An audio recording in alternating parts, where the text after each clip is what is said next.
Well, thank you for being here this afternoon. I appreciate you giving me the opportunity to be here and hear some of the stories, because we do go around the country and listen to what the people have to say. So important. I obviously don't know everything. I'm not trying to change everything, but if any way that I can possibly help someone or things, injustice and the things that we're going through, if I can help, I will. And the only way to find out is to go into the cities and speak with people and find out what's happening. And because there's a lot that's happened to me as well that people don't know about. And injustice, even being a woman of color in this country, and what I do as an artist. So I want to hear you guys' stories and what brought you here to this place. You want to start? Yeah, I can start pretty much upon my release, April 19th of this year. I found Ujamaa through a brother at Union Gospel Mission, and it's been a while since I've seen him, but my story starts from that release date and finding Ujamaa. I thought it was going to be a place that was like just programming, like school, or for like the misfortunate kids, you know, the ones that didn't do so well. So it was a lot different than that, you know, and I have no family here, so Ujamaa basically became my family. Mm-hmm.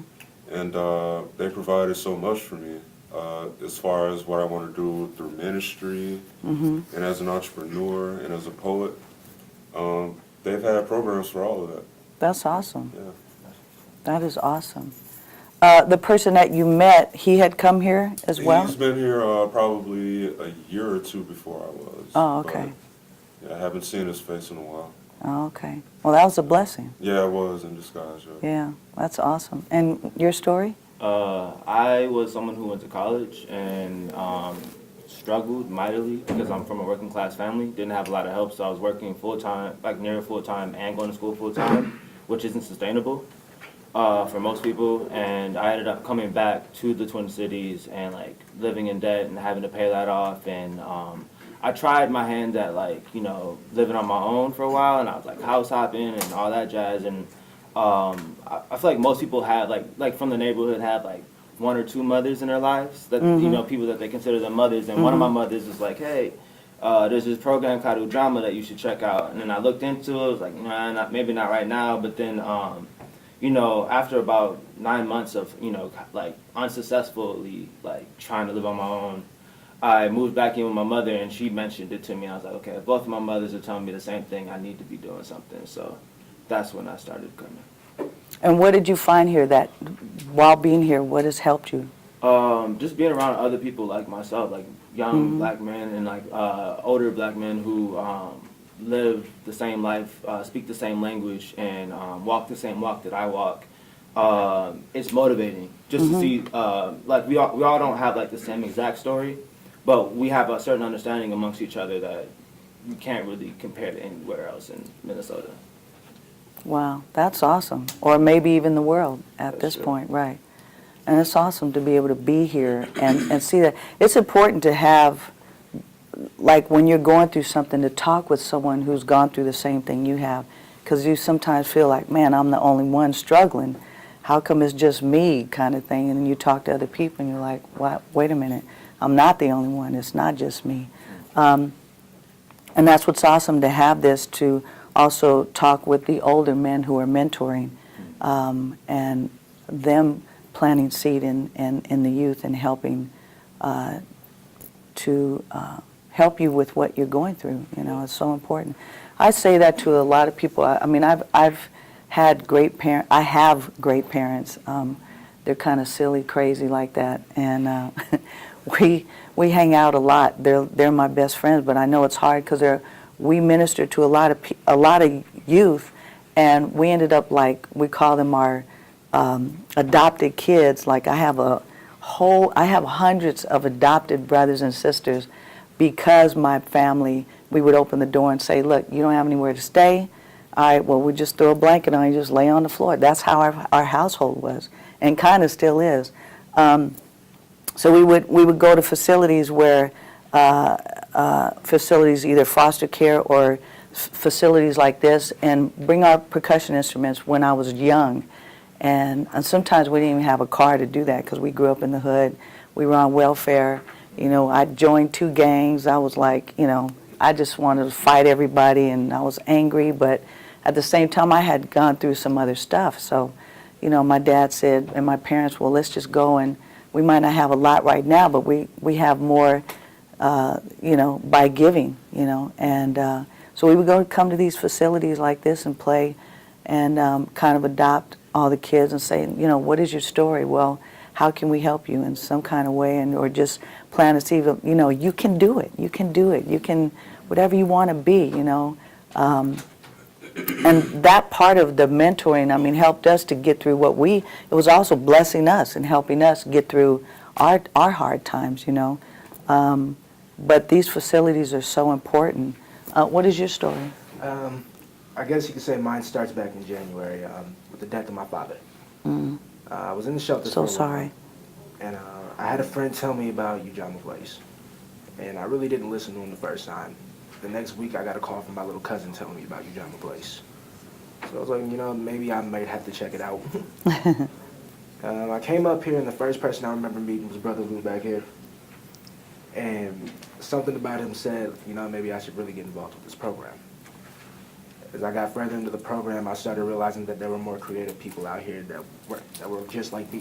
Mm-hmm. There were people who knew how to write, people who could help with music, people who knew everything they were doing about everything. Mm-hmm. I was told that it's best to know a little bit about everything than know everything about one subject. Amen. And being here showed me that there are people who know more than I've ever really seen. Wow, that's awesome. Wow, that's well, congratulations. I'm glad that, first of all, that you guys are here and that you feel that you're getting help from these programs, you know.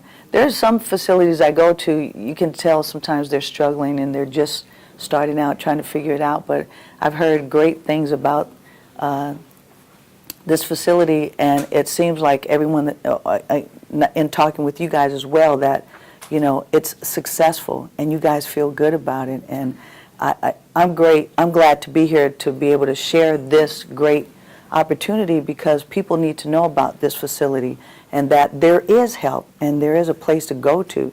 Wherever you are, you can come to this place and you know, and get help. What do you want to do in your life, like right now? As of now, I am an IBO, an independent business owner, and I work 2 different jobs. One with like payroll, and the other just on my own time. So that supports my business in network marketing. That's awesome. As well as through ministry, because that's really important to me to minister to youth as well. That's great. So I talked to another program instructor here who has me involved in that. So. Oh, that's great. Yeah, that's awesome. And you? So right now, I'm a senior program manager at a nonprofit working with youth around like job skills and life skills. And I would hope to continue that going forward, and then find my place in somewhere in like the nonprofit sector or the education sector to empower people like myself. That's a lot of work too.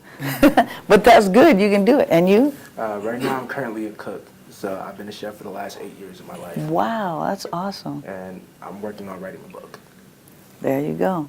Those are great goals to have, you know, to say, and I'm sure you guys will all execute well, because, you know, it's here, but it starts with the passion. It starts in your heart. What do you want to do?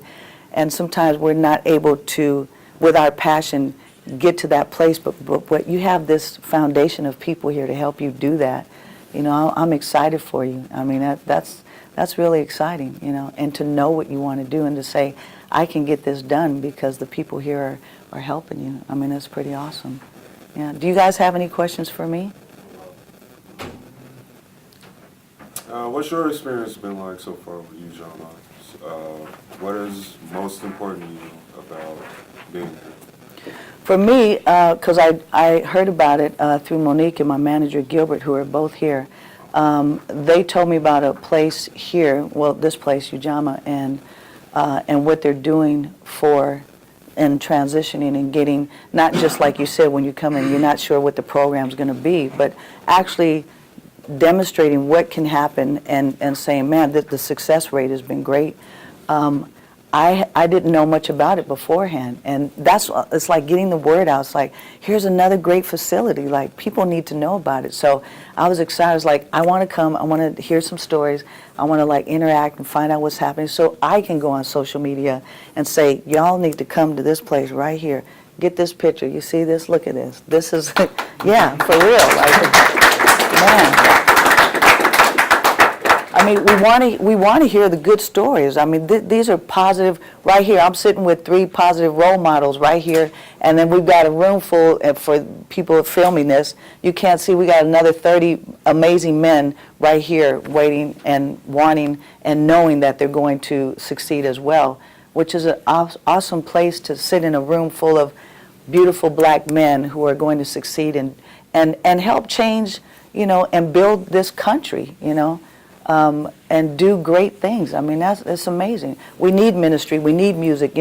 We need people cooking great food. We need 501c3s for foundations and lifting people up. We have to educate each other. It's important to, what you guys are doing is also reaching, again, not everyone can reach certain people. So we talk the same talk. We live on the same street. We got to reach our people and say, look, we got to make a change. Well, this is how we do it, and encouraging it and doing it in a non-violent way. And it's so important, in a non-violent way.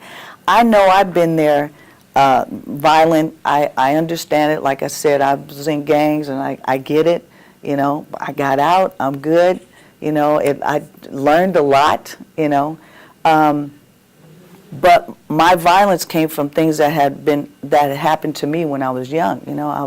I was raped when I was 5 years old by a babysitter, and I just felt like, man, my life was taken away from me. And music was a place for me to escape.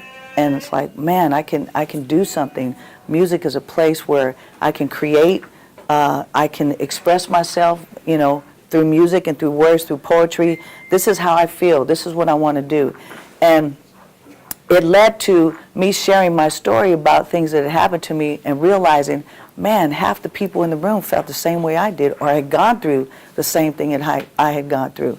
So I was angry because it's like people kept telling me, no, no, no, you can't. And I'm like, yes, I can, But it didn't have to be in a violent way. It's just like, okay, wait a minute, we can do this in a good way, and we have to reach our people and say, we got to go out, we got to vote. We got to vote. It's so important to vote, and changing things that are happening. I mean, we can go out and protest, which we should. This is a free country, but we got to go out and vote, So, anyone have any questions for me out there? I have a question. Yes, sir. Hi, I'm one of the life coaches here, Ujamaa. I'm James. Thank you for being here. Thank you. I appreciate you being a part of this, in this campaign, and what you're working towards in your life. I'm sure everybody had a lot of questions. I just guess for me, you talked a little bit about your own transformation and being young, understanding this work and how important it is, and sharing your testimony about your life. So what would be, what two things I want to know. What was the turning point for you? When did you to make the decision in your life, and you were much young, and decide that this is it, I'm going to do something different? And most people don't know I play drums too. Is that a good thing or a bad It's a thing? good thing. But I started off in the church when I was a youngster, so, but I knew it did something for me when I played in the church. Yeah. I had no idea about the drums, but I was introduced to them, and I just fell in love with it. So as we think about the drums, and you're known for playing the drums, just brilliant at doing that. I followed you throughout your career. I'm your age, however. Are you sure? Yes, Okay. I'm sure. I'm sure. But I want to say to you, thank you, and I just want to know what's your turning point. What changed it for you after coming out of the gangs and things? Right. At 15, I was playing a show with my dad. I had been playing with bands off and on a little bit, but I wanted to be an athlete. So I was training to be in the Olympics. I was a sprint runner.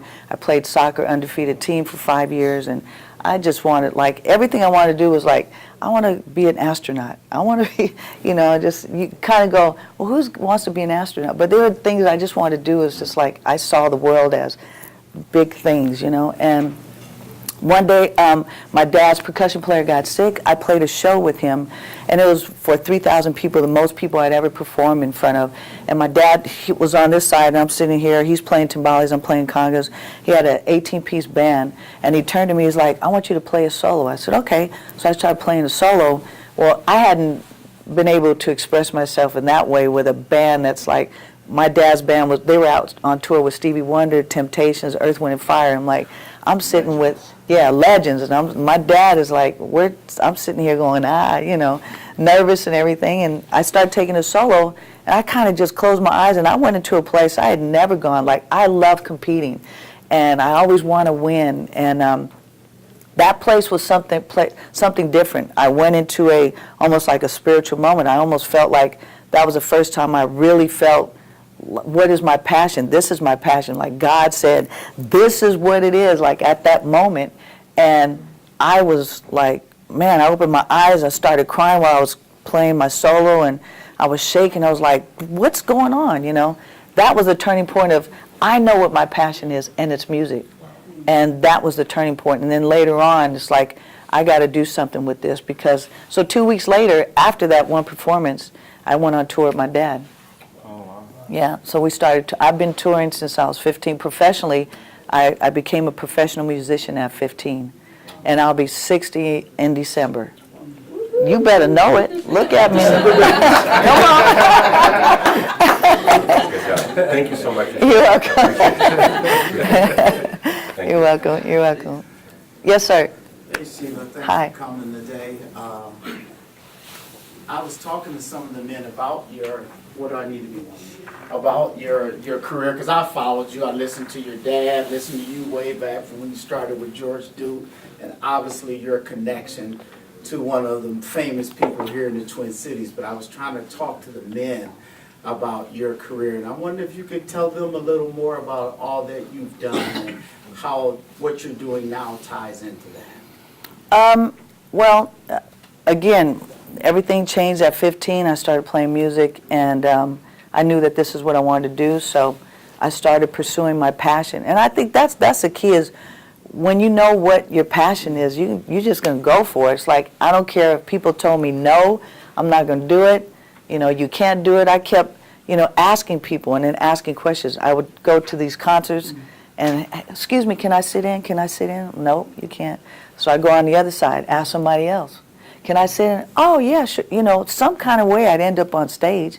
And I just kept asking people, can I just give me a chance, just give me a chance. So I started playing with other musicians, and then not realizing, being one of one or two other women that played at the time, I didn't know that I was one of few playing. And then I was getting attacked by men about, I wasn't good, I'm just a woman, you're no good, blah, blah, blah. All of the horrible things being said. And, I have great parents, and my dad and mom was like, don't even worry about what they're saying. You know what you want to do, what you want to be, you're good. Surround yourself with good people. And so I continued to play. I started with recording with other artists, like you said, George Duke, Billy Cobham, Herbie Hancock. I started going to the jazz, my dad, Latin jazz music. And then we went on these tours called Cool Jazz Festivals. That's how I met, Jeffrey Osborne, LTD, Ashford and Simpson, George Benson. We were all on the same shows. And then they saw me play and said, wait a minute, can you come play with us? Can you come record? And then it just exploded from then. So I played with many, many people. I'm not even going to name them all. But I feel like every day that I get an opportunity is a new day to start again. Like, I still feel like I just started playing today, And that's the passion that's like makes you want to get up and continue to do what you love doing. Like, I remember at the very beginning of my career, people wanted to pay me like $50 or whatever to perform, for 2 shows. It's like $50, 2 shows. I'm like, ooh, that's a lot of money. I'm like, I don't need to get paid. And they're like, no, we want to pay you. And I'm like, no, that's an insult to pay me for something I love to do. And then my dad took me in the kitchen and he said, open the refrigerator. He's like, you're going to go get paid because we need some food and you got to help take care of the family. It's like, oh, yeah, okay, I get it. So, yeah, I mean, I thought, you're not sure. It's like, are we supposed to get paid for the things that we love to do? Well, how blessed are we to be able to do what we love to do and get paid, make it a career, So I learned, it's okay to get paid and what you're worth, you work really hard. I work very, very hard. And I take my job seriously as how I present myself and what I do and what my legacy and what I leave, in this world.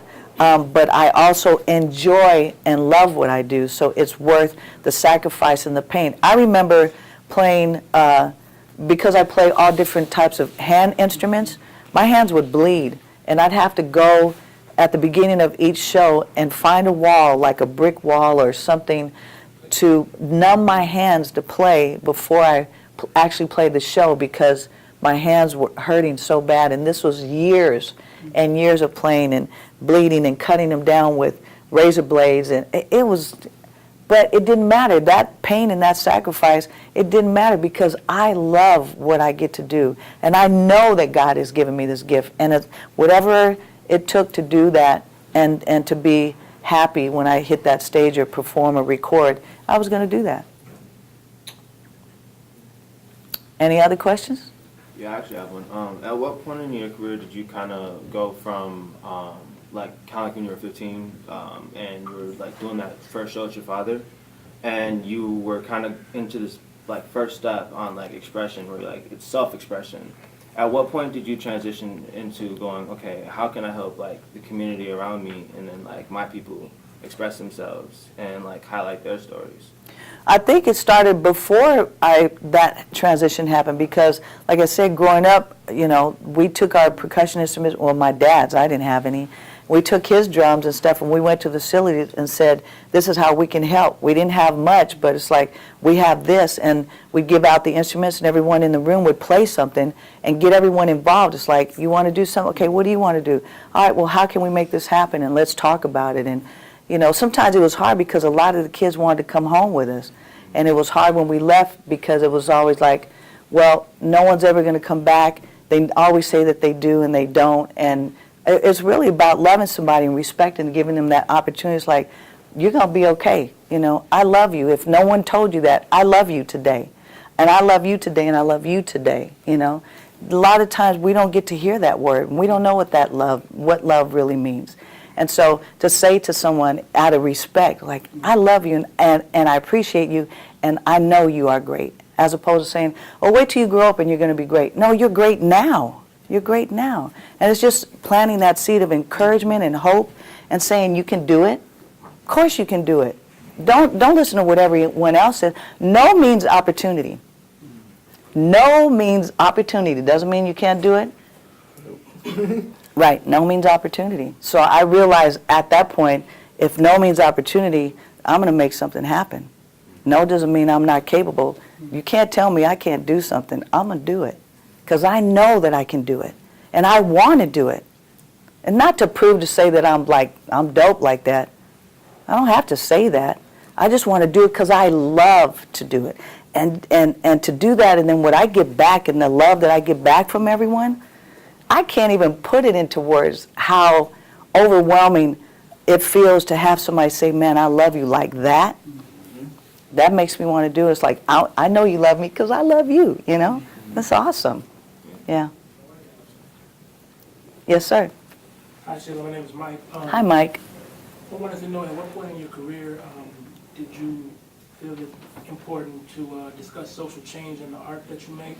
And also, the second question was how important do you think it is for entertainers to use their platform to create social change and speak on social issues, Right. versus just entertain? Right. Well, growing up with my dad, the band that he had called Azteca, they wrote different songs and stuff about the war and things like that. So growing up in the 60s and the 70s, there was a lot of music written at that time about social awareness. I grew up in the Bay Area in Oakland. I was friends with the Black Panthers. Let's start there.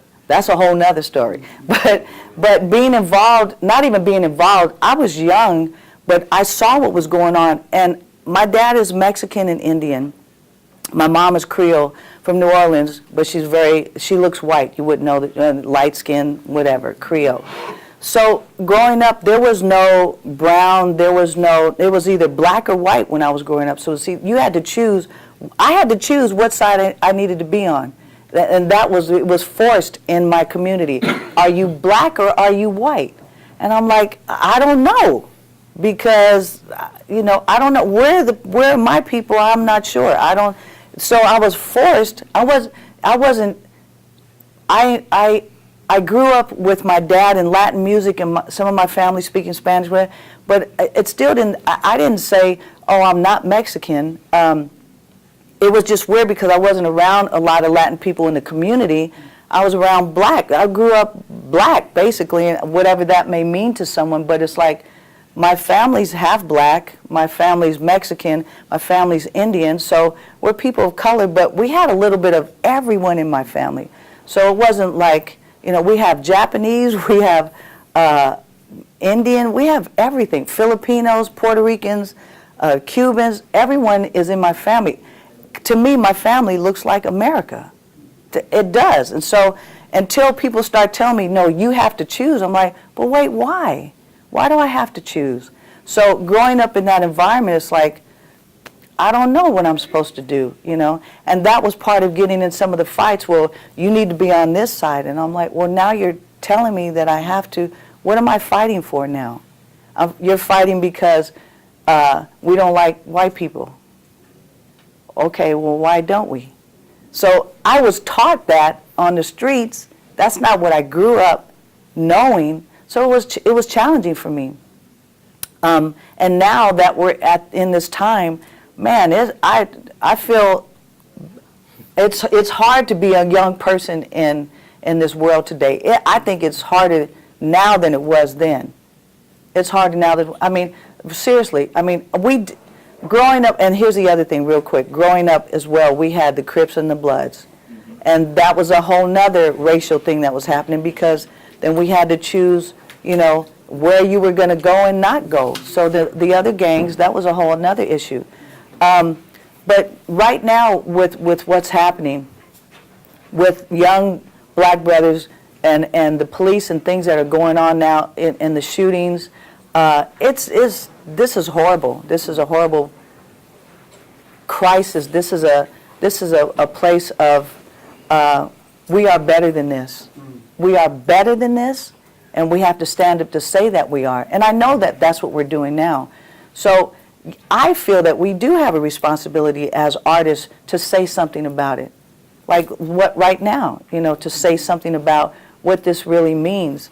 And we need to come together. And again, going back to that word love unites people and hate divides us. So if we continue to hate, we're going to be divided. We have to get rid of that word. Are we ever going to get rid of that word?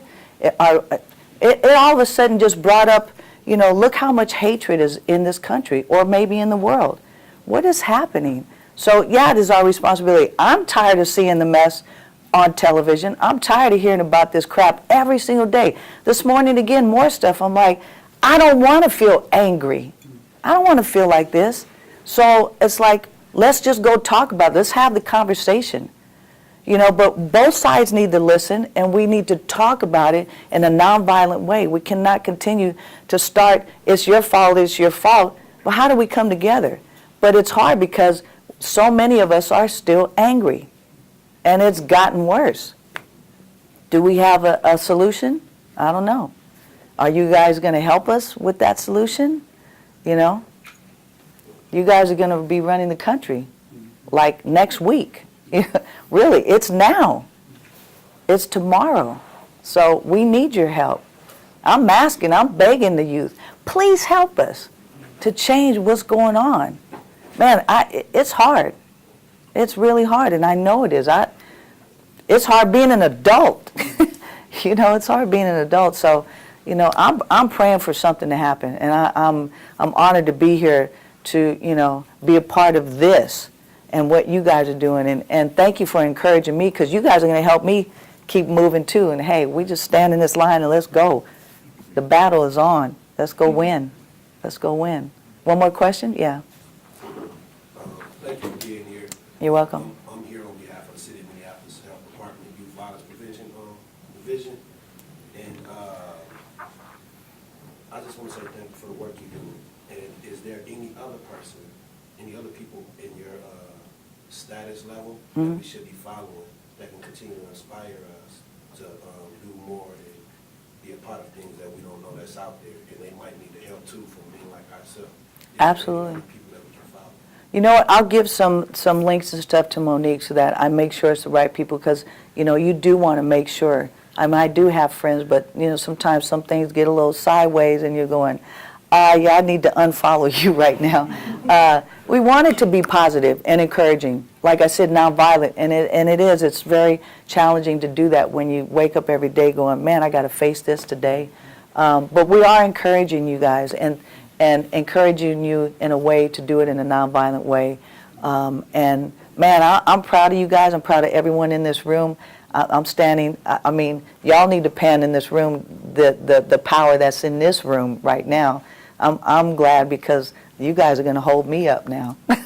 Absolutely. So I appreciate your stories and what you guys are doing.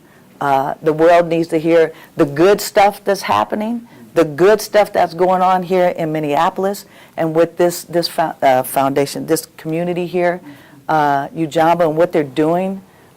These are the stories that we should be presenting on the news. This is good news. This is what we're talking about. So thank you for allowing me to be a part of your world, and I hope we can do something together, like stuff like this, and go around and plant that seed in somebody else's life as they have planted it in yours. Thank you. All right, thank you. God bless you guys. Yeah.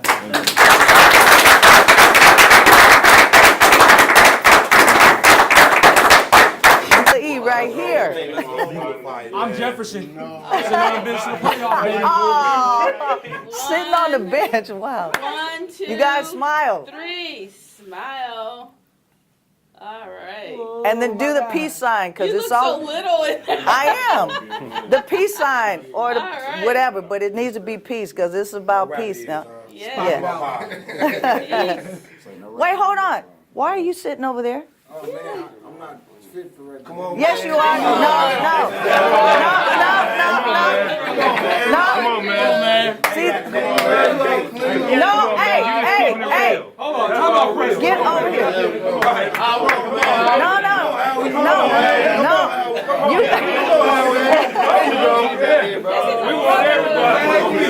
You gotta join the brotherhood. Come on in here. That's it. Come on. See? That's why you got paid. You can't be. There we go. Good catch, Sheila. That's because he was sleeping through the whole thing. I gotta call him out. Don't think. I don't get rest. All right, here we go. Ready? All right. We're looking at peace sign. Smile. Everybody, peace. All right, peace sign, y'all. Awesome. All right. Okay. Oh, wait.